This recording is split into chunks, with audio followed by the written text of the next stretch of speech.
11 heures, le 11 novembre 1918, résonnaient les clairons sur la ligne de front et les cloches dans toutes les villes et villages de France. L'église Saint-Antoine sonna aussi à la volée, comme elle le fait symboliquement ce matin, pour rendre hommage à nos morts et marquer la fin d'un conflit qui décima 10 millions de personnes dans le monde. Les 4 années de la Grande Guerre ont bouleversé l'histoire de l'humanité, laissant une Europe divisée et meurtrie. Des générations à jamais marquées par le plus terrible des conflits que le monde ait connu jusqu'alors. Rendons hommage à tous ceux qui nous ont légué ces valeurs de courage pour la défense de la nation et de la démocratie. Beaucoup de soldats envoyés au front en 1914 s'imaginaient rentrer rapidement chez eux. Il n'en fut rien.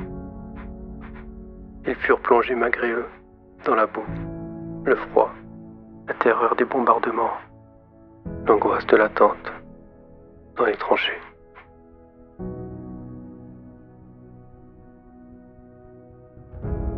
En ce moment solennel, souvenons-nous de nos morts, de nos poilus morts pour la France.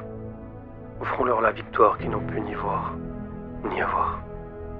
En ce 11 novembre, rendons hommage aussi à tous les morts pour la France. Remercions ces hommes d'avoir sacrifié leur vie pour la nôtre. Soyons fiers de notre devise. Liberté, égalité, fraternité.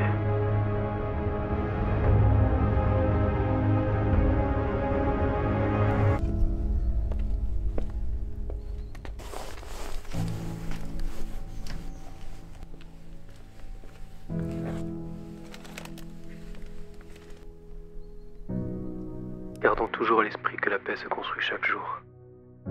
Elle est un bien commun que nous devons entretenir et défendre.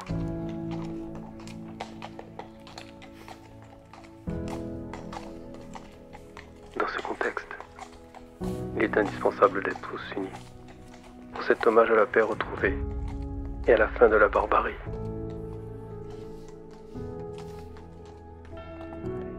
Puissions-nous lutter ensemble contre la peur de l'autre, l'intolérance et l'ignorance.